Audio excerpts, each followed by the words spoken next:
Fala galera, bem-vindos a mais um vídeo do canal La Pelota, nossa terceira edição. Estamos aqui com o Marcos Eduardo Neves, muito obrigado por receber a gente. Prazer é todo meu. No conhecido biógrafo esportivo, não só esportivo também, de várias personalidades aí. Você é de 75, natural do Rio de Janeiro. Saber como é que era a sua infância aqui no Rio de Janeiro, enfim, que você já foi gandula do Flamengo e tudo mais, o que você fazia antes de começar a trabalhar? Eu não gostava muito de estudar não, né? Depois, quando eu fiquei mais velho, que hoje eu sou louco, adoraria ter feito uma faculdade de História, porque sou louco por História, mas na época não. Só pensava no recreio, na educação física. E nisso, né, quando acabava as aulas, ir para o Flamengo, que era um clube que ficava a 4 quarteirões da minha casa, onde eu consegui ser gandula e adentrar esse mundo fascinante do futebol, tendo contato direto com ídolos como Renato Gaúcho, Zico, Bebeto, jogando, né? E aí eu, com 12 anos, já testemunho ocular da história. Mas com a infância, foi uma infância maravilhosa, né? A gente só tinha que passar de ano. Eu tinha muita dificuldade para passar nas outras matérias, mas algo me fazia passar facilmente em português e redação. Nunca tive problema. Inclusive, teve um amigo meu uma época que precisou de nota em redação, ele falou, troca comigo a redação. Aí, cara, aí a gente passou assim, eu fiz pra ele apagou, não sei o que, botou a letra dele, não sei o que. Pô, aí ele tirou 9,5 e eu tirei 7. Um negócio assim. Por quê? Porque eu tive que pensar uma outra forma para fazer a minha. Porque a primeira forma, que era a minha, eu fiz pra ele, que precisava de nota e eu não. Então, assim, eu sempre fui bem em português, sempre fui bem em redação. E só depois, é aquilo que o Nelson Rodrigues, um dos maiores escritores do país, fala, jovens envelheçam, que aí você vai dando conta, cara, como é bacana aprender história, como é bacana aprender outras coisas que fazem parte, né? Você vai viajar, precisa saber de geografia, você tem um problema médico, você precisa saber de biologia. Então, só com o tempo a gente vai tendo essa noção. E como foi que você acabou virando gandula do Flamengo? Mesmo perto do muito mais? pedido, porque assim, acabava a aula, a gente queria jogar bola. Aí jogava a bola de 1 da tarde às 10 da noite, porque o clube fechava às 10 da noite, senão a gente passaria a madrugada jogando. Só que 4 da tarde tinha um treino. Hoje o Flamengo treina no CT do Ninho do Urubu, em Vargem Grande. Mas na época treinava na Gávea. Então a gente, 4 horas da tarde, a gente jogando bola, pô, de repente entra o Zico ali, cara, jogador de 3 Copas do Mundo, entra o Renato, craque que tinha acabado de sair do Grêmio. Pô, e aí eu pedia lá pros porteiros, pô, deixa eu ser gandula aí. Ninguém queria ser gandula, só tinha direito a um copinho d'água e um cachorro quente, acho que um negócio assim, era menos pela alimentação e mais por estar ali convivendo e vendo as coisas acontecerem, né? Então a gente entrava no vestiário, a gente via as coisas que o torcedor comum que está na arquibancada não tem a menor noção. Nessa época de adolescente e tudo mais, qual que era o seu maior ídolo de infância no futebol? Meu ídolo sempre foi o Zico. O Zico era como uma espécie, para vocês da nova geração, o Messi. O Zico e o Messi eram muito parecidos, porque o que o Zico visava? O gol. O Messi também. Se ele precisar dar uma caneta, dar um lençol, é porque o gol está ali. O Zico era assim. Não era como o Neymar, como o Ronaldinho Gaúcho, que fica dando 20 balões no cara sem sair do lugar. O Zico, se precisasse dar 20 balões, era pôr em direção ao gol. Então, assim, o Zico era o Messi que eu vi. Hoje eu acho até que o Messi foi mais jogador do que o Zico, porém o Zico era mais completo que o Messi. O Zico batia de direita, de esquerda, não sei o que, e o Messi praticamente é genial com a canhota dele, mas o Zico era ambidestro, enfim. Então, assim, o Zico tinha uma qualidade a mais que o Messi. Só que o resto da carreira a gente viu o Messi conseguiu ser superior ao Zico. Ali, quando você tinha 18 anos, o Jornal dos Esportes fez uma entrevista com você falando sobre também a sua relação com o Renato Gaúcho, que você também estava naquela época, em 87 foi o melhor do campeonato. E uma reportagem que revelou que você tinha mais de 20 mil peças de tudo do Renato Gaúcho, entre entrevista, jornal, vídeo de jogo na fita. A bola da Copa de 90. O Renato virou meu primeiro livro. Eu não tinha noção, mas eu já era um biógrafo ali. Aí o que aconteceu? Eu, como gandula, eu falava com o Bebeto, falava com todo mundo, não sei o quê. E o Renato sempre gostou de criança. Até hoje ele trata super bem. Se vier um adulto, ele fica ali meio receoso, né? Será que o cara gosta ou não de mim? Mas se vai criança, ele faz carinho, não sei o quê. Então eu tinha 12 anos e eu, Renato, pô, como é que era lá no Grêmio, não sei o quê. Ele falava, não sei o quê.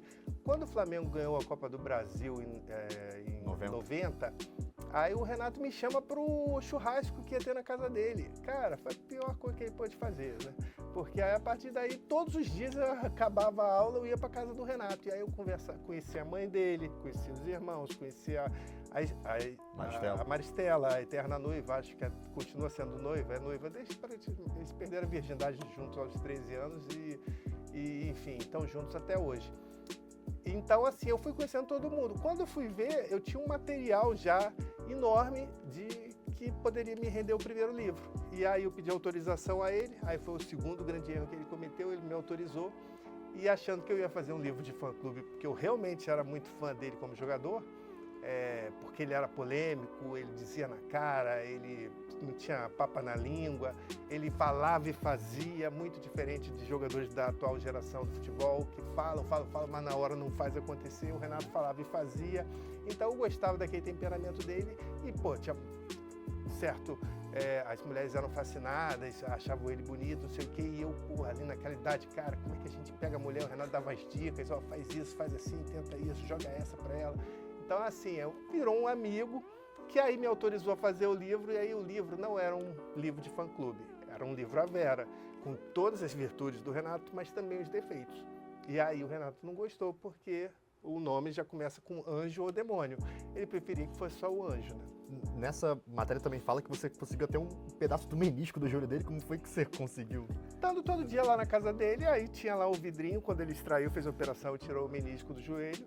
Aí eu falei, cara, de repente esse vidrinho aí no futuro vai servir para alguma coisa. E eu peguei, depois eu acabei me desfazendo do menisco dele. Mas uma coisa que eu busquei na casa dele, assim, que ele jogou no lixo, e eu fui lá e peguei e tá lá em casa até hoje, é a bola que o Maradona jogou. Foi o único jogo dele na Copa de 90.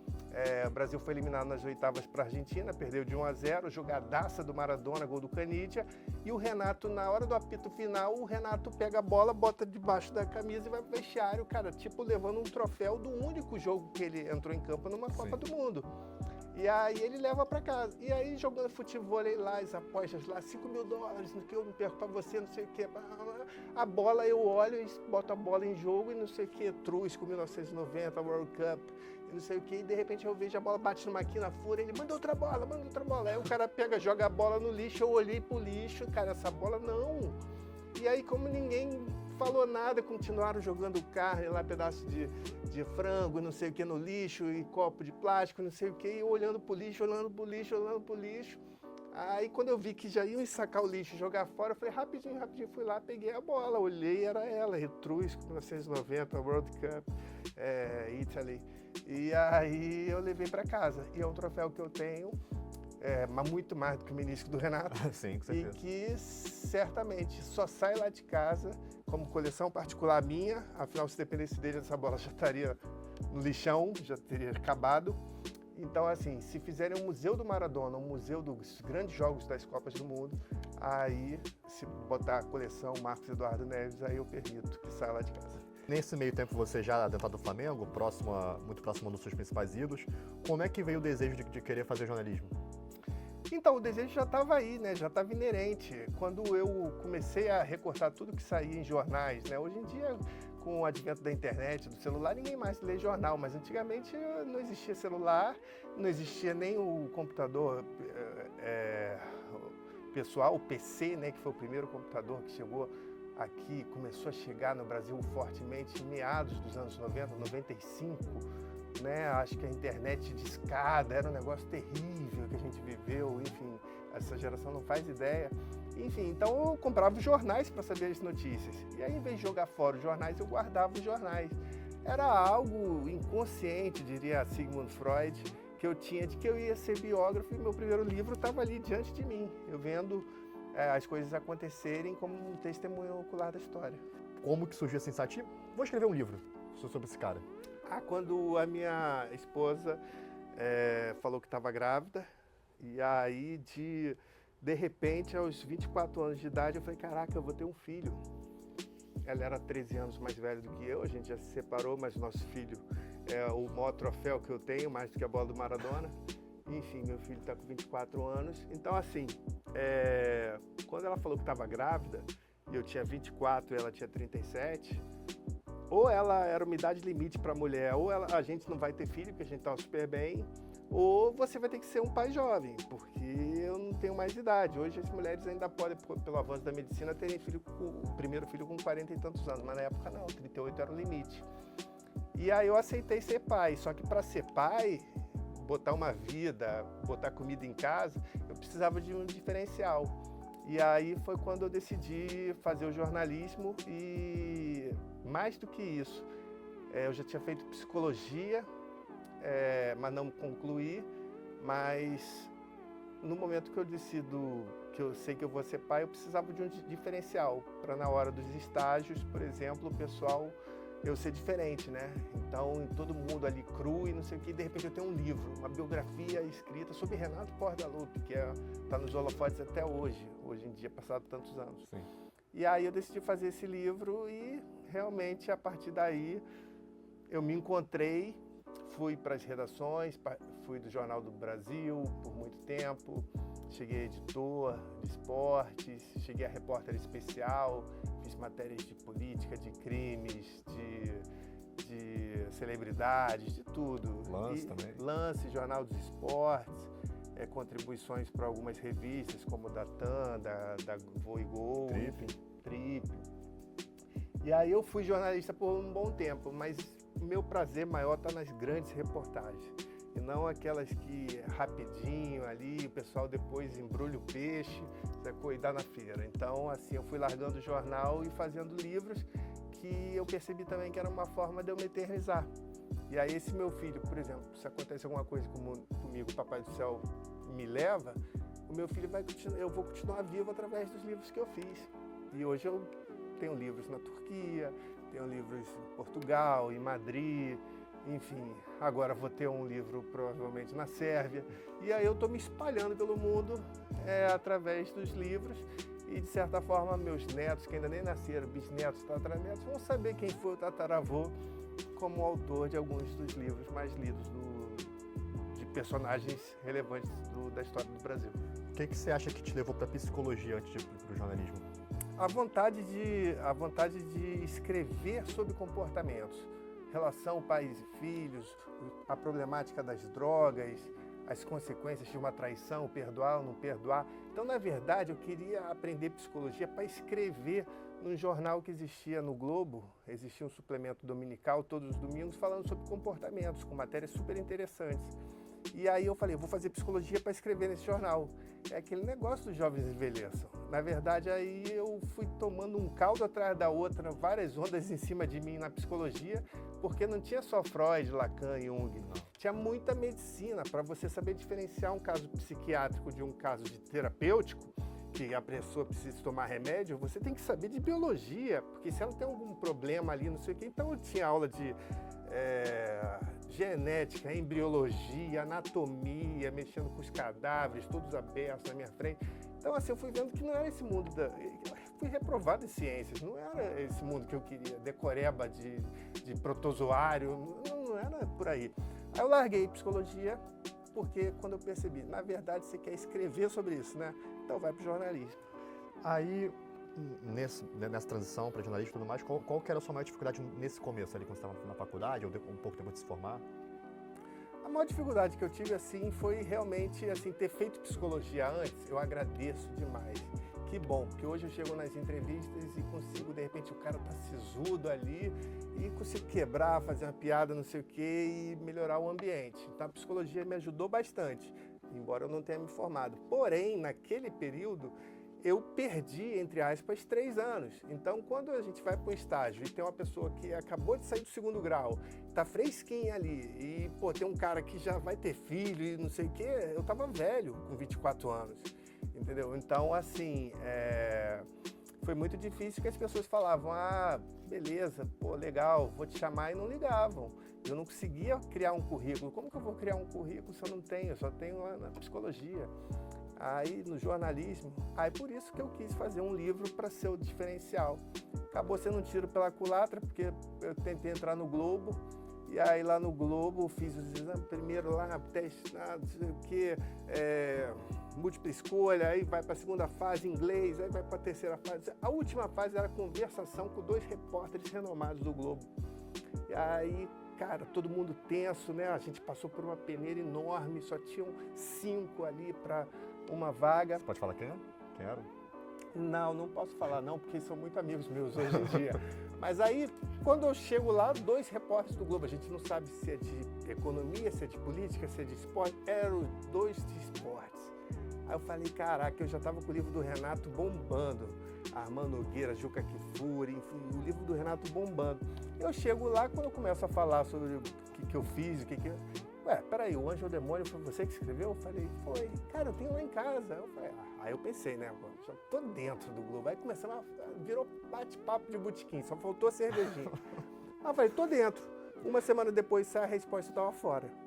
Aí foi uma grande decepção, acho que todo mundo tem decepções na vida.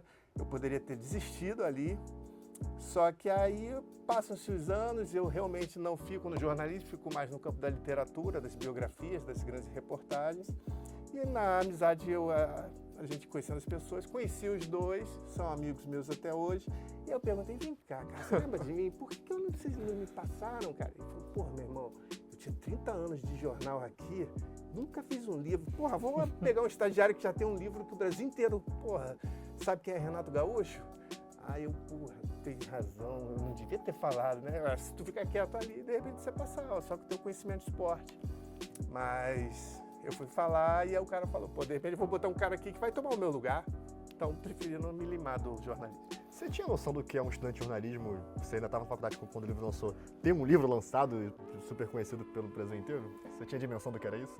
Cara, foi um choque, assim, tipo, eu fico imaginando hoje em dia, assim, você levava esses meninos, Estevão, Hendrick, ser convocado para a seleção brasileira com 17 anos de idade. Fazer gol. Pô, jogar eliminatórias, e vão jogar a Copa do Mundo com 18, 19 anos de idade. É um choque muito grande, porque eu estava ali e, de repente, estavam falando de mim na mesa redonda, na TV, estavam querendo marcar entrevista comigo para alguma emissora de televisão. Então, assim, foi muito chocante. Hoje eu tenho uma noção de que eu fui precoce. O Rui Castro, por exemplo, que é um dos maiores biógrafos do país, o primeiro livro que ele fez com 40 e tantos anos. Eu fiz o meu primeiro com 27, entendeu? Então, assim, mas é aquilo que eu te falo, eu precisava de um diferencial porque eu ia ser pai. Então, eu acho que ali é aquele negócio que a diferença dos meninos viram homens, entendeu? Então, eu deixei de ser um menino, não sei o quê, que quer ir pra noite, que quer beber cerveja, para ser um pai de família. E aí a gente precisa ter um respeito, uma profissão, algo ali. E eu acho que, pelo menos, a faixa me ajudou bastante a ter essa noção. Eu que era aquele que era um péssimo aluno no ensino fundamental e até no ensino médio, quando eu chego na faixa, eu viro CDF, cara. É mídia impressa, é rádio, é produção de TV, não sei o quê. Eu quero ir a todas as aulas, eu quero aprender tudo e não sei o quê. Aí a galera, pô, vamos pra Farane. Eu, não, tem aula de não sei o quê, cara. E não sei o quê, e virei isso. Então, acho que é muito importante, principalmente para os jovens que estão aqui na faixa, os jovens estudantes, cara, são formados por ano, só numa faculdade, pelo menos uns 60, 100 alunos. Imaginem vários, e no país, então são mais de 2.000 jornalistas formados por ano. E assim, vocês têm uma oportunidade muito grande com a internet, cada um pode ser uma emissora de televisão. Antes precisava ser contratado pelo Globo, pela Globo, pelo não sei o quê. Hoje não, você pode fazer um podcast, bombar e te dar a grana. Então assim, os estudantes de jornalismo, estudem para fazer o diferencial na vida de vocês, porque hoje com o advento da internet, cara, a potencialização é fortíssima. Você pode falar aqui, ser ouvido pelo mundo inteiro, entendeu? Então você pode do dia para a noite decolar, como você pode também ser assassinado e apodrecer. Se você faz uma reportagem errada, se não sei o que, acaba, é o famoso cancelamento, você pode ser cancelado. E aí você fez a faculdade inteira. Então tem que ter, vá às aulas, aprenda direito, faça tudo direitinho para não correr riscos que alguns jornalistas de fofoca, de celebridades, não sei o que, podem correr. O que essa frustração do jornal O Globo na época, você ali com 24, 25 anos, significou para você? Você que estava bem, só que ao mesmo tempo você vai para uma vaga, acha que vai dar certo e acaba não indo, mesmo com esse portfólio? Me lembrou muito assim, uma das coisas que me fez não desistir é porque eu tinha lido o livro sobre o Zico, Zico, uma lição de vida, eu li com 11 anos. Foi o primeiro livro que eu li por vontade própria, o resto era tudo imposição escolar, né? Eu acho que as escolas erram muito quando mandam ler, os meninos lerem Machado de Assis, Graciliano Ramos, com idade pequena. Cara, dá um livro sobre futebol, sobre uma personalidade do cinema, não sei o quê. Façam eles lerem o que quiserem, e depois sim, escrever o que achou, uma redação sobre o que achou disso. Eu acho que as escolas pecam nisso. Então, qual é o teu time? Botafogo, lê o livro do Heleno. Qual é o teu time? É Grêmio, lê o livro do Renato. O teu, Flamengo, lê o livro do Zico.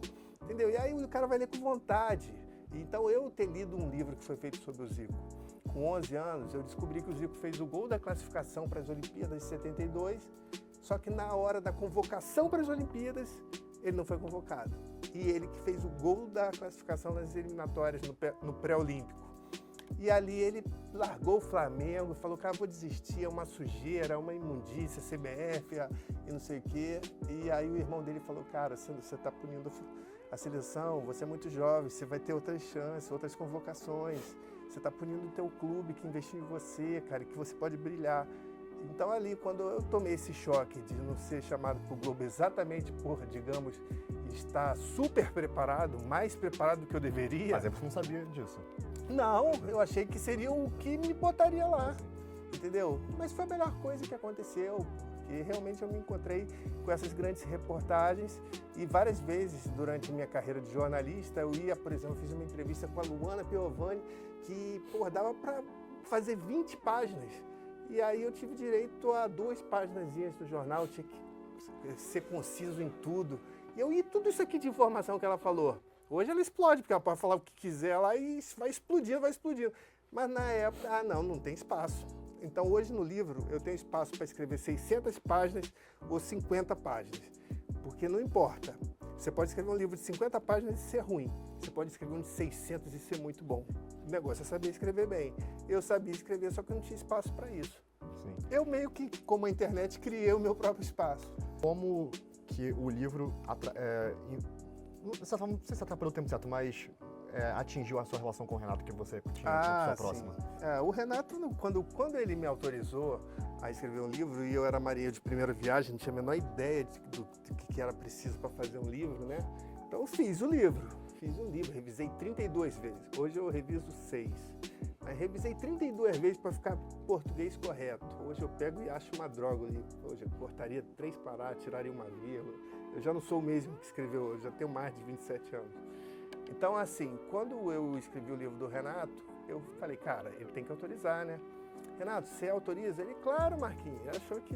Aí eu, Renato Portaluppi, portador do CPF tal, né? Autorizo o Marcos Eduardo Neves, portador do CPF tal, a escrever minha biografia. Eu falei, Renato, qual é o seu cartório? Fica ali na Barra, não sei o quê, me deu o endereço, eu fui lá, bateram a assinatura dele, tá registrado, tá autorizado. Biografia autorizada. Então hoje eu posso dizer que foi a primeira biografia autorizada a virar não autorizada na história do Brasil. Primeira, porque depois teve uma do Luan Santana, que ele contratou também a pessoa, só que a pessoa botou toda a verdade ali, aí o Luan falou, não precisa mais. Só que a pessoa, não, agora eu vou, e foi.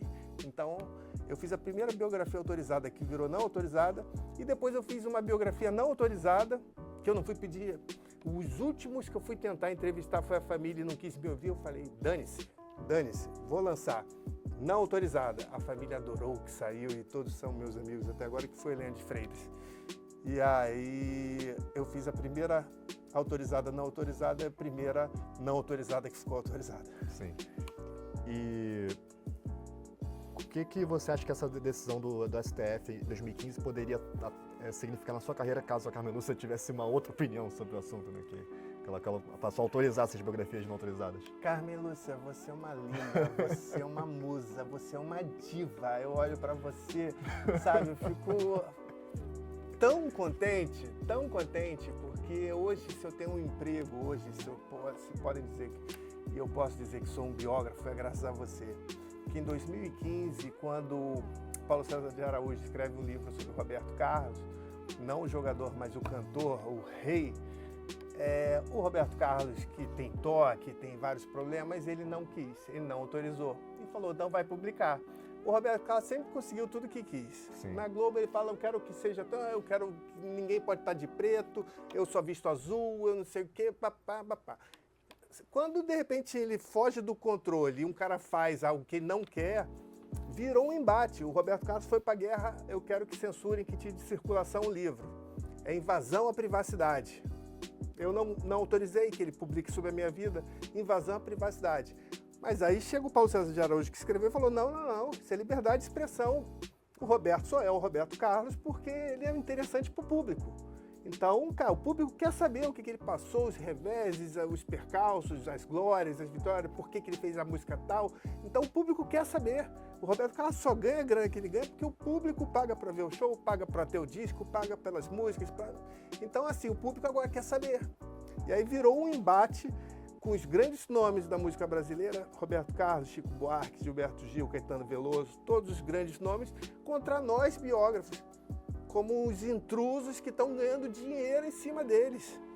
Nossa Senhora! E aí chegou a última instância, chegou no STF, Supremo Tribunal Federal. Fui a Brasília, todo mundo lá, nós biógrafos de um lado, acuados, com Roberto Carlos e grande elenco do outro lado. E a linda da Carmen Lúcia, ela fala, cala a boca, já morreu. Todos têm direito a escrever o que quiser, sobre o que quiser, sobre o que quiser e não sei o quê. Se for leviano, se for venal, se der uma informação errada, você pode ter direito a processá-lo. Então, assim, nós viramos, a minha profissão foi salvaguardada, eu continuo biógrafo, porém, criou-se um monstrengo que hoje, se eu quiser fazer uma biografia não autorizada, se eu quiser fazer uma biografia, digamos, uma pessoa sobre a Anitta, aí eu vou entrevistar, vamos entrevistar aí alguém que fez uma composição com a Anitta, o Pablo Vittar. Tá. A Anitta sabe? Ela está autorizando? Quem é você? Deixa eu ligar para ela para ver. E aí, quer dizer, ela nem está sabendo desse livro, desculpa, não vou te dar entrevista não. Então virou um monstrengo, criou-se um monstrengo onde tentam tolir o nosso trabalho e graças a Deus, como tudo que é ruim tem o seu lado bom, de repente explode uma coisa chamada podcast e aí hoje todo mundo fala sobre tudo, não sei o quê, e aí você pode dizer, ó, Sérgio Malandro falou no podcast tal sobre a Anitta, Pablo Vittar falou, entendeu? E aí eu boto a referência de onde eu tirei aquela informação e ok. Como foi esse processo de você virar a chavinha do fã pro profissional, né? Que você falou do Renato, né? Acompanhou ele no auge, ele na faixa de 85, 86 ele não foi pra Copa, 87 foi melhor do campeonato brasileiro. E como que na hora de escrever o livro você consegue falar, poxa, isso aqui tem que ser falado, mesmo que não seja uma notícia que vá do agrado dele, até do meu, que sou fã. Como que esse processo para conseguir mudar a chave do fã pro profissional?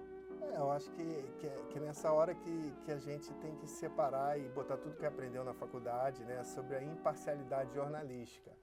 Né? Tem um caso que é notório, o Anselmo Góes, um dos maiores jornalistas do país, quando ele ainda era estagiário, acho que na Folha de São Paulo, ou Estado de São Paulo, não lembro direito, véspera de Natal, ali ele tendo que trabalhar na véspera de Natal, dia 23 de dezembro, aí o editor chega e fala assim, aí Anselmo, e aqui ó, caiu o anunciante aqui, abriu um espaço na página 18, faz uma matéria aí, cara, que pô, todo mundo quer ir embora, faz uma matéria aí sobre Jesus Cristo. Aí o Anselmo falou, contra ou a favor? Então é isso. Então, se você se perguntarem para os cristãos sobre Jesus Cristo, vão te dizer uma coisa, mas se perguntarem para os muçulmanos, vão dizer que é outra, para os judeus outra, para os budistas outras, para os romanos que crucificaram outra. Então, enfim, essa é a questão. Eu tive que ser imparcial sobre o Renato, senão eu ia ser cancelado, em termos que não existia na época, ia ser cancelado, a minha carreira ia acabar logo no primeiro livro. E o cara fez livro de fã-clube, o cara é fãzoca do Renato, entendeu? Não, se eu boto o Renato, o cara que vai ver o Kaká, não recebeu um cartão amarelo, nunca agrediu um jornalista verbalmente, o cara, acabou minha credibilidade. Então eu não podia fazer o livro que o Renato queria, eu tinha que fazer o livro que o Renato é. E aí, graças a Deus, os grandes jornalistas da mídia na época, Juca Kfouri, Armando Nogueira, tantos outros, para o PVC, até hoje ele fala para mim que para ele o meu melhor livro é o do Renato, Gustavo Villani, a mesma coisa. esse é o melhor livro do Renato, não sei o quê. Ok, cada um tem sua opinião. E Pra você, mostra... Cara, assim, eu tenho 14 livros, Sim. então eu me sinto meio que um MC Catra, porque eu tenho 14 filhos. Como é que eu vou gostar mais de um do que do outro? Cara, o Renato foi o meu primeiro, mas o Heleno me levou no programa do Jô e virou filme com o Rodrigo Santoro. E o do Roberto Medina foi um filho que falou, papai, vem viajar o mundo. Fomos para Madrid, fomos para Lisboa, com Rock in Rio Lisboa, Rock in Rio Madrid, a gente lançando o livro lá. Aí de repente chega o Alex e eu conheço Istambul e o mundo turco e é o meu livro mais vendido, digamos, o meu filho mais bem sucedido financeiramente. Entendeu? Então, assim, eu amo todos os meus filhos. Eu não posso dizer que um filho é melhor do que o outro. Agora, o que teve realmente assim, um sucesso de crítica muito forte foi o do Heleno de Freitas, por ser um personagem esquecido pelos brasileiros, que morreu nos anos 50, aos 39 anos, no manicômio. Ele que foi um jogador temperamental, bonitão, que pegava geral e não sei o que, chegava em campo, seleção brasileira, fazia gol, não sei o que, arrogante, estudou no São Bento, se formou em Direito, Cadillac na garagem, Ray-Ban, primeiro a ter carrão Alta importado. Cúpula do Rio de Janeiro. E de repente o cara da High Society jogando bola mais do que um peão de obra e que era seleção e não sei o que, e morre aos 39 anos num sanatório com 38 quilos. De sífilis, né? De sífilis. E aí, cara, que história é essa? O cara viveu do céu ao inferno, entendeu? E aí eu tive que resgatar um Rio de Janeiro antigo, né? Resgatar um Brasil antigo. O Heleno foi vítima por conta disso, de perder 2 Copas do Mundo, porque houve uma guerra, a Segunda Guerra Mundial. Com 22 anos ele teria jogado a Copa que não aconteceu em 42. Com 26 anos, no auge, ele jogaria a Copa de 46. Ele não teve 2 Copas do Mundo, que hoje o Brasil poderia falar, pô, Heleno de Freitas, aquele artilheiro de 2 Copas, o único da história artilheiro de 2 Copas. Ele não teve essa chance profissional. Na de 50 ele já tinha... Já estava louco. Já estava louco. Em 51 ele começa a ser internado em clínicas de repouso e vai em 54 para o manicômio. Então, assim, uma história fortíssima, né? Uma história épica e dramática, trágica. Uma tragédia grega, honrando o nome Heleno que ele tem, né? Que vem da Grécia. Então, assim, é o meu filho mais bem sucedido. Mas, porra, eu amo meu filho Renato Portaluppi, amo meu filho Zico, não digo que é o último, senão parece que Sim. é meu mais atual livro sobre o recente. Zico, mais recente.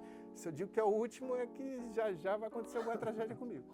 Então, assim, adoro o livro do Zico, adoro do Renato, do Alex, do Heleno, os que não são de futebol, do Roberto Medina, enfim. E vou continuar fazendo filhos, que nem o Catra continuou fazendo filhos também. Qual que é a diferença de escrever a história de alguém que está vivo e de alguém que está falecido, como foi o Heleno? Porque o Heleno foi o seu segundo livro, em 2006. A diferença é o seguinte, a liberdade é muito maior. Quando o Rui Castro, meu mestre, ele costuma falar que biografado bom é biografado morto, porque a história tem início, meio e fim. Então eu pude mostrar desde a construção daquele cara arrogante, mulherengo, não sei o que, boêmio, não sei o que, até o fim trágico dele no sanatório. Então, assim, a história tem início, meio e fim. O meu livro do Renato, por que é sucesso? Porque é o Renato jogador. Quando ele pendura as chuteiras no Bangu em 99, acaba o livro. Então, se eu quiser fazer um novo do Renato só de técnico, é tipo parte 2. Tem que esperar a carreira de técnico acabar. Tem que esperar. Como é que eu vou fazer hoje um livro do Renato de técnico e de repente ele ganha daqui a 2 anos na Libertadores ou ele é o técnico ano que vem na Copa do Mundo? Eu tenho que esperar, tem que ver o que vai acontecer. Então, assim, biografado bom é biografado morto, não necessariamente fisicamente morto, mas aposentado, enfim, que a história já foi cumprida. Qual que foi a dificuldade das entrevistas da pesquisa por Heleno? Porque você já comentou que os caras que jogavam com ele na época tinham 80, 90 anos e tudo mais. Teve um cara que você marcou a entrevista com ele, chegou um dia ele tinha morrido. Enfim, como é que foi essa experiência? É uma loucura, e você ainda novo. Porque o Heleno morre com 39 anos em 59. O Heleno nasceu em 1920. Sim. Morreu em 59. Hoje, se ele estivesse vivo, ele estaria com 105 anos. estaria com 105 anos. Mas quando eu fiz o livro, ele estaria com 80 e poucos anos. E aí eu fui entrevistar gente de 80 e poucos anos, 90 anos, que era mais velha, 70 anos, não sei. E nisso, cara, eu marcava terça-feira. Pô, terça que vem, chega aqui. Pô, aonde você mora? Em Bangu, beleza, vou estar aí. Aí na segunda-feira eu ligava, ó, tudo certo pra amanhã. A esposa falava, pô, infelizmente ele faleceu no sábado. Aí beleza, então vou ficar sendo depoimento dele. O cara que foi companheiro do Heleno, porra, no Botafogo, beleza. Então, assim, foi muito difícil por conta de lidar com um universo de gente octogenária, enfim. Mas, ao mesmo tempo, foi muito estimulante por ter acesso a informações que fogem ao personagem, mas que historicamente são super relevantes. Por exemplo, no período da guerra, de repente, submarinos alemães torpedearam vários navios, 3 ou 4 navios brasileiros aqui na costa. E as pessoas que geralmente vão para a praia em Copacabana, em Ipanema, as mães passaram a não ir levar as crianças ali com medo de surgir um submarino. Aí era na costa, era lá no meio do Atlântico, mas o pessoal começou, não tinha muita informação, e não sei o que, não existia nem televisão. E aí as mães não levavam mais. A Maria Lenk, que era uma nadadora top de linha, o Brasil sempre ganha medalhas em natação, até nas Paralimpíadas, enfim. Maria Lenk era uma nadadora olímpica, cheia de medalhas de ouro, não sei o quê. Ela vendo que a praia está vazia, ela chega pro pessoal do Copacabana Palace e fala, cara, vamos aproveitar a piscina de vocês e dar aula de natação? E aí abre a primeira escolinha de natação. Hoje em dia é super normal, pô, quero botar meu filho numa escolinha de natação. Na academia tem, na escola tem. Mas a Maria Lenk cria a primeira, por conta da guerra e o medo das pessoas. Então, uma informação que não tem nada a ver com o Heleno, mas super saborosa para qualquer um que goste de história, que queira entender o período, entendeu? Então, eu fui tendo acesso a informações e falei, cara, vou dar um jeito de encravar essa informação lá, e dava. Tipo, enquanto Maria Lenk abria a primeira escola de natação, porque as mães estavam com medo de levar seus filhos, Heleno de Freitas se preparava para disputar a Copa América, não sei o quê. E aí o pessoal ganhava 2 informações. Você vivia na Biblioteca Nacional, né? Foi buscando. Nossa, virou minha segunda casa. Biblioteca Nacional, na época a gente pegava os jornais, tinha que botar luva. Hoje está tudo na internet. A Biblioteca Nacional, isso aí é uma dica até para os jornalistas que estão começando a carreira. Se você quiser pesquisar sobre qualquer jornal, qualquer livro existente, já tenha sido publicado no Brasil, a Homeroteca, você bota a Homeroteca digital e você vai botar lá a sua pesquisa. Heleno de Freitas, 1942, vai vir vários jornais de época. Então, tudo que você quiser pesquisar está tudo digitalizado. Na minha época, eu tinha que chegar lá, pedir, traz um jornal de 42, os caras iam lá buscar, aí traziam um grande, a gente tinha que botar luvinha, porque ele estava todo envelhecido, quase picando. Enfim, mas foi uma aventura bem fantástica. E como que veio a ideia de fazer um livro sobre o Heleno? Quando eu escrevi o livro do Renato, eu pedi para o prefácio ser feito por um jornalista que era gremista e botafoguense. E o Renato foi ídolo do Botafogo, que depois virou um diabo para o Botafogo. Sim. Então, assim, eu pedi para o Luiz Mendes, que era gremista e botafoguense, escrever o prefácio. E no prefácio ele fala, olha, depois ele pediu para ler, óbvio, senão não escreveria. Mesma coisa o Paulo Coelho, quando eu consegui o Paulo Coelho, o maior escritor da história, para escrever no meu livro do Roberto Medina, ele falou, primeiro deixa eu ler. Se o livro for uma porcaria, eu vou botar meu nome. Então tá certíssimo Paulo Coelho. Certíssimo Luiz Mendes, pediu para ler, leu, gostou, e aí falou, depois de uma pesquisa tão bem feita sobre Renato Portaluppi, quem sabe Marcos se interessa por Heleno de Freitas e não sei o quê. Aí eu confesso, meu aperto de mão com Heleno foi pelo Google. Sim. Eu peguei no computador, botei Heleno de Freitas. Porra, o cara, jogava no Botafogo, o cara foi da seleção brasileira, o cara Você não morreu. conhecia ele? Nada, eu sabia que foi um jogador do Botafogo que morreu louco. Sim. Tudo que eu sabia era isso. Eu não sabia se era bebida, não sabia nada. De repente eu fui vendo que o cara era formado em Direito, que estudou em São Bento, que o cara, Aí eu falei, cara, como é que não escreveram sobre esse cara? E quanto mais eu descobria, mais fascinado eu ficava. Tanto que Rodrigo Santoro levou para o cinema, o Edson Celulari e o Raul Gazola levaram para o teatro. E eu não tenho a menor dúvida que daqui a um tempo o Heleno de Freitas vai virar uma minissérie, assim, 8, 12 capítulos, porque no cinema teve que condensar em só 2 horas uma vida de muitas coisas, muitas mulheres, muitas drogas, muito futebol, que não coube em 2 horas só não. No seu início, qual que era a sua maior referência no jornalismo e na biografia? Imagino que o Ricardo seja o principal na biografia, mas no jornalismo você tinha alguma outra? No jornalismo foi aqui na faixa, foi na faixa na minha faculdade, querida Hélio Alonso, meu professor, primeira matéria letiva de jornalismo esportivo, ministrada, as aulas eram dadas pelo Roberto Assaf. E o Roberto Assaf é um pesquisador de mão cheia, já tem mais de 20 livros de futebol, alguns que são referências para qualquer um que queira fazer jornalismo esportivo, a história do Campeonato Carioca, todas as fichas técnicas de todos os jogos, enfim. Almanaque do Flamengo, com todos os jogos do Flamengo, desde o primeiro até, eu acho que 2001, por aí. Enfim, então o Roberto Assaf, quando eu estava na faixa, ele deu a primeira aula e eu estava lá na primeira turma de jornalismo esportivo. Não sei se continua tendo jornalismo esportivo. Não continua, inclusive, quem for da faixa vendo aí, por favor, voltar, porque não tem mais. Me chama para dar esse curso, eu vou adorar dar esse curso de jornalismo esportivo. E aí o Roberto Assaf era a referência que eu tinha no jornalismo esportivo e a referência que eu tinha na literatura, mestre Rui Castro, que foi lendo a biografia do Garrincha e principalmente depois a do Nelson Rodrigues, que eu falei, cara, é isso que eu quero fazer da vida, é isso que eu quero fazer da vida. Né? É meio que ser um fofoqueiro autorizado, né? Eu vou ter entrada sobre a vida dos outros.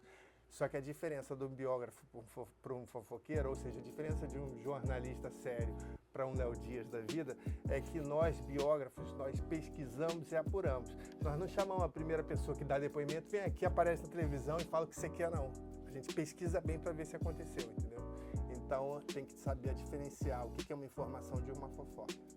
E como que foi a sua relação com ele? Você já contou uma vez que em 2006 você concorreu a um prêmio com ele, que você chegou em segundo lugar e ele falou, puxa, acho que agora já deu, o caminho é seu e tudo mais. Quando a gente disputou o Jabuti, eu estava com o Heleno e ele estava com Carmen, sobre Carmen Miranda, das maiores cantoras do país. Ele ganhou o prêmio de livro do ano, eu perdi pro meu mestre, foi uma honra. Cara, é tipo você... Cara, o Cristiano Ronaldo perde pro Messi, meu. É uma honra. É como se não existisse o Messi, o Cristiano Ronaldo seria 8 vezes seguido o melhor do mundo, entendeu? Então, assim, é uma honra perder pro mestre. E se eu perdesse pro outro, de repente eu ia ficar chateado. Eu ia falar com o meu, meu livro era melhor. Mas pra dele, pelo amor de Deus, escreve muito fácil. E aí, a partir de então, ele falou, Marcos, graças a Deus você surgiu. E agora, quando vierem com um negócio de biografia, eu vou jogar pra você. Eu, para com isso. Não, sério mesmo. Não tenho mais idade, é aquilo que eu falei. Ele começou com 40 e poucos anos, eu comecei com 20 e poucos anos. Então ele falou, não tem mais, é um quebra-cabeça gigante, 200 pessoas entrevistadas, não tô fora. Aí dos meus 14 livros, vou chutar que uns 6 ou 7 foi ele que me indicou assim, eu não quero fazer não, mas pode chamar o Marcos que ele entrega. Você já contou que os 2 primeiros que você fez foi parte de você, mas depois do livro do Heleno passaram via até você os convites, né, para escrever. E com o Roberto Medina foi isso, né? Como é que foi esse processo de te chamarem para fazer o livro sobre ele e, pela primeira vez, escrever sobre alguém fora do futebol? Enfim, como é que foi essa transição? Porque assim, a gente é muito rotulado, o Brasil adora rotular as pessoas, né? Então, enquanto eu faço o livro do Renato Gaúcho, eu sou um jornalista esportivo que fez um livro. Tá, aí de repente, não, até mais do que isso, eu era o fã do Renato que fez um livro. Aí, de repente, eu escrevo sobre o Heleno de Freitas, o cara é escritor do futebol, o cara é o jornalista esportivo. Tá, aí eu faço do Roberto Medina, e aí, vamos dizer o que do jornalista esportivo? O cara é biógrafo, tá, porque pra mim, assim, biógrafos a gente conta nos dedos das mãos. Se chegar a 10 no Brasil é muito. Paulo César de Araújo, que eu acabei de citar, que fez a biografia do Roberto Carlos, pra mim ele não é biógrafo. Adoro Paulo César, meu amigo, mas para mim ele não é biógrafo. Porque os livros dele são sobre só Valdir Soriano, Roberto Carlos, só astros da música. Então ele é um historiador da música. Como o meu amigo Roberto Assaf é um historiador do futebol. E não há demérito nenhum nisso. Agora, para você ser um biógrafo, você tem que fazer de um jogador de futebol, de um ator, de um desembargador, de um publicitário, de um, enfim... Engenheiro, fiz 3 de engenharia. Então, assim... Aí sim, é que nem um ator, Se você só faz papel de galã, você não é ator, você é um galã. Agora o Rodrigo Santoro mesmo, que era um galã, ele quando faz um homossexual no Carandiru, ele já mostra uma versatilidade. Aí ele faz um jogador que é o Heleno, ou outra. Por que você tem preferência por escrever sobre esses personagens mais polêmicos?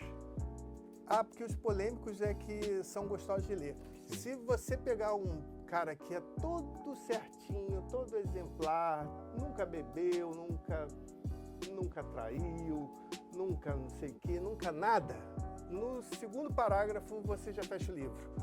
Agora, Pô, você faz uma biografia do Edmundo, do Renato Gaúcho, do Paulo César Caju, do Helene... É uma porrada por capítulo. O cara, quando menos espera, não faz não sei o que, faz uma outra, sabe? Que nem você fazer uma do Felipe Melo, sabe? Ele não fez algo pior do que isso. Vai fazer.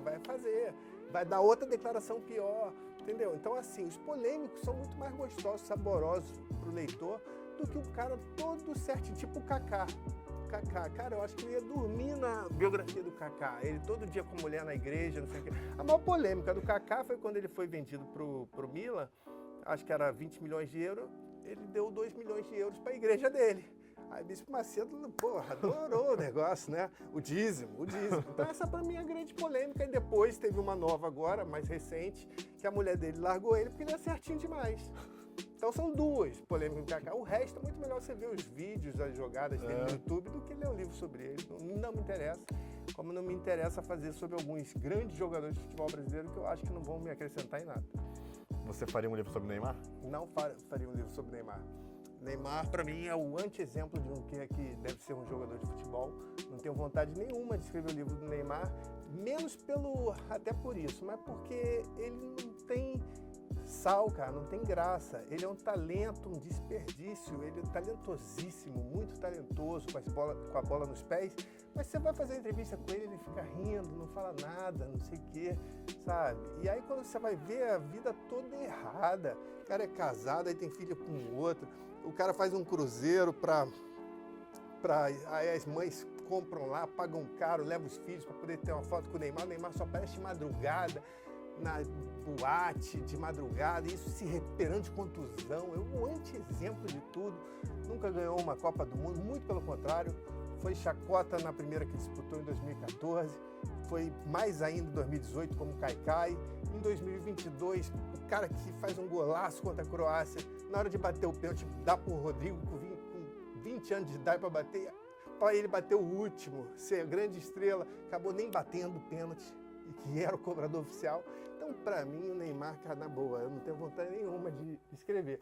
Mas é óbvio que eu sou profissional e acho que todo mundo tem direito a escrever. Até o pior dos criminosos tem direito a ter uma biografia. Então, se o Neymar chegar e falar, Marcos, queria que você me biografasse, ele disse, para todo mundo que você não faz, vou te dar, sei lá, 50 milhões de euros. Beleza, vou fazer. Só que eu vou falar, Neymar, vou fazer. Só que eu não vou botar Marcos Eduardo Neves não, tá? Vou botar na página 4 ali, revisão Marcos Eduardo Neves. O livro é teu, Neymar conta o que diz. É assim, vou driblar ele assim. Você confia nele para a Copa do ano que vem? Não, eu acho que o Neymar, infelizmente, assim, as lesões... É complicado, o futebol, ele é muito cíclico. Ele dá uns tapas na cara da gente, né? Em 2002 aconteceu algo muito semelhante, que o Ronaldo, o Brasil inteiro queria o Romário, que estava jogando no Fluminense, e o Ronaldo estava tendo uma lesão atrás da outra, Inter de Milão e não sei o que, muitas lesões, e estava inativo há meses, e de repente aqueles 7 jogos tudo deu certo com ele. Então, assim, pode acontecer com o Neymar? Pode, mas assim, o Ronaldo tinha um histórico de vitórias, de chamar para si, de resolver, que o Neymar não tem. Na hora que a gente mais precisa, em 3 Copas do Mundo, ele ainda deu sorte de não jogar o 7-1, senão seria 7-2 com o gol dele. Não ia mudar, ia estar manchada a carreira dele. Enfim, então pode acontecer do Neymar tá bem? Pode, mas eu acho muito difícil. Aí, em 2015, você escreveu o livro do Alex, que não chega a ser um personagem polêmico, mas é um ídolo na Turquia e tal. Como é que chegou para você esse convite? E se você conseguiu descobrir por que ele é tão amado na Turquia, que coisa que o Alex, que nem o próprio Alex sabe. O Alex é um negócio na Turquia muito louco. Ali é uma coisa messiânica, como se fosse um deus vivo, o Alex na Turquia. Ele era o melhor jogador do mundo, junto com o Zidane em 2003, na Tríplice Coroa do Cruzeiro. Tudo que ele queria fazer, ele fazia, ele materializava dribles, ele fez gol de letra em final de Copa do Brasil contra o Flamengo no Maracanã. E tudo dava certo com o Alex, e aquele futebol encantador, que ganhou os 3 títulos, né? Campeonato Estadual, Copa do Brasil e Campeonato Brasileiro em 2003, Ele leva para a Turquia e fica 8 anos desfilando esse talento para os turcos, quando geralmente a Turquia é um palco de passagem rápida para você jogar ali um ano, brilhar no Fenerbahçe para um outro clube melhor.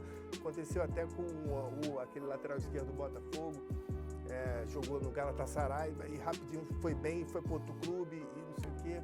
Esse agora campeão da Libertadores, Alex Telles. Quando estava entrevistando o Alex, ele estava indo para o Galatasaray.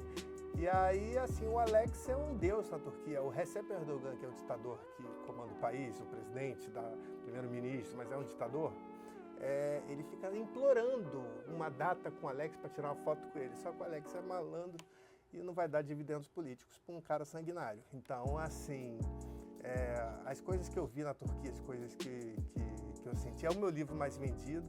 Logo na pré-venda, foi 60 mil livros. Antes de chegar à livraria, os turcos já estavam devorando. E hoje é impressionante que de vez em quando eu vejo o pessoal na Bósnia, em Sarajevo, no Chipre, em Nova York, turcos que nem judeus têm espalhados por todo o mundo, os caras mostrando aqui, ó, comprei Alex de Souza Biography.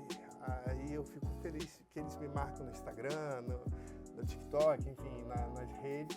E aí eu fico muito contente com esse feedback do povo turco no livro. Agora, já caminhando para o final, você falou que escreveu um livro não sobre a biografia do Zico, mas sobre o perfil de liderança dele, que ele lançou no ano passado. Está escrevendo a biografia do Petkovic. Quem que você tem mais de alvo, assim, que você gostaria de fazer um livro?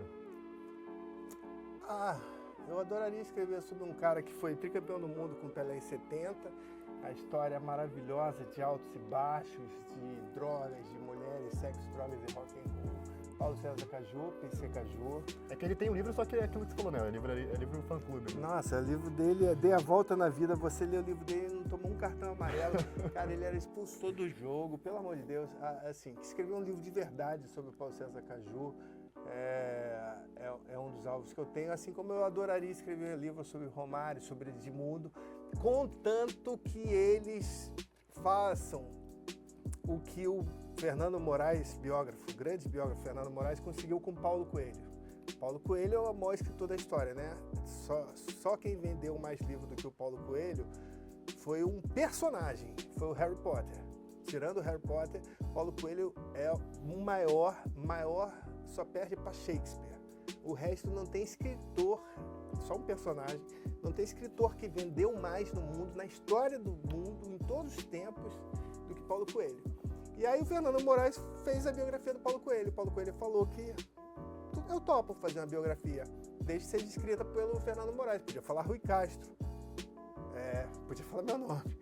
Mas enfim, aí ele autorizou, o Fernando Moraes fez a pesquisa inteira e o Paulo Coelho falou, só vou ler quando estiver na livraria, como um público. Então quando for lançado eu vou comprar curioso para ler. E aí o Fernando Moraes fez, e se o Romário fizer isso, se o Edmundo fizer isso, se o Ronaldo fizer isso, que também tem umas histórias legais do Ronaldo, se ele me autorizar de só ler quando estiver na livraria, eu faço. Senão, eles vão querer que eu faça do jeito deles. E aí eu vou perder credibilidade. E aí quando o Paulo Coelho, por exemplo, foi ler a biografia dele, tinha casos de homossexualismo que ele tinha quando estudava no Santo Inácio, quando fazia o ensino médio, enfim. E ele tinha consciência disso, né? Do preço que ele poderia pagar. Que, cara, eu acho que ele fez um teste. Vamos ver até onde o cara é bom mesmo. E ele era bom. Tanto que não processou nem nada porque aconteceu. E era uma época diferente de hoje. Era uma época de sexo, drogas e rock and roll mesmo. As pessoas experimentavam tudo. Ele foi parceiro do Raul Seixas. Esse grande sucesso do Raul Seixas foram feitos com Paulo Coelho, Guita, Sociedade Alternativa, Metamorfose Ambulante, enfim.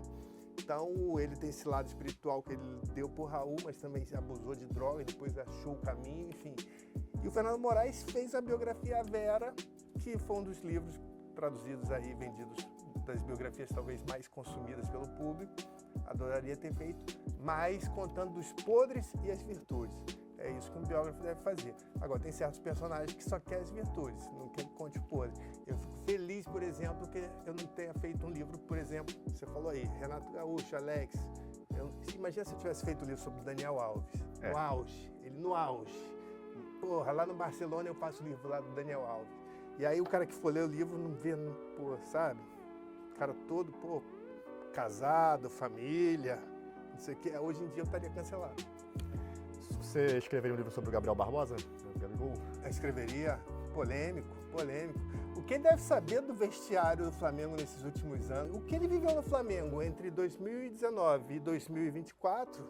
Se ele contar tudo, os prós, as glórias e as tragédias, as sacanagens e o que acontecia, o Marcos Braz, não sei o quê. Cara, livraço.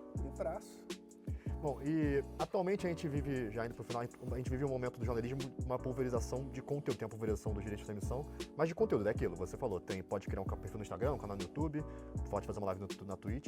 Como que você enxerga esse momento e como que você acha que a gente pode fazer uma curadoria para não acabar consumindo coisa ruim, enfim, uma fofoca e tudo mais, não acabar se perdendo nesse meio? Não, eu acho que separar o joio do trigo é preciso informação. O brasileiro não gosta de informação. Hoje em dia, então, com o advento do celular, o pessoal prefere o negócio no TikTok ali, o negócio para passar rápido, não sei o que, Instagram, do que você ler um livro, entendeu? Então, o cara quer consumo rápido e consome muita porcaria nisso, né? Então, assim, quanto mais bem informado, quanto mais noções sobre história, sobre política, sobre economia, sobre futebol, sobre esporte, melhor o cara para saber separar o que é bom, o que é ruim. Mas assim, tem público para tudo, né? Então tem o público também que quer saber sobre o trash, enfim, e que seja feliz. Eu acho importante ler. Se o cara quer ler sobre o ídolo dele, enfim, não é o meu ídolo, tá longe de ser, enfim, que ele leia, então que seja pelo menos bem escrito.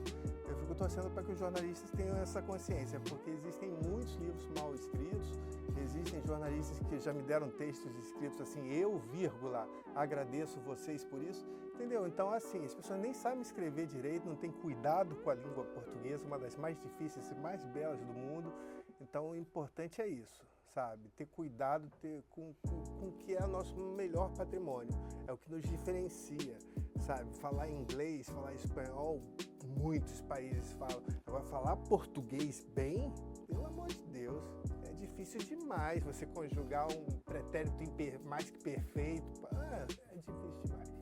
Agora, a última pergunta, você já falou que não pretende parar de escrever, né? Que o livro do Zico não é o seu último, é o seu mais recente. Mas o que você espera, o que você vislumbra para sua carreira, além dos livros que você pretende continuar fazendo? O que você vislumbra na sua vida profissional? Eu acredito que, assim como eu não sou mesmo que lançou o livro, assim como eu não sou mesmo que foi Gandula, eu acredito que eu tenho que entrar mais forte na questão do streaming e não sei se vou criar um canal de podcast, fazer biografias vivas, chamando vários convidados, entrevistando na hora ali, não sei, mas assim, eu tenho que estar atento para esse mercado e de repente, em vez de fazer livros, já fazer filmes biográficos, documentários, biodocs, enfim, então eu estou atento a isso, porque muitos personagens, como eu falei, podem virar série e eu vender para televisão e de repente as plataformas, tem várias plataformas, Globoplay, Max, enfim, e aí eu tenho que estar atento que a novidade está aí no streaming, né? Hoje em dia cada um é uma própria emissora e a gente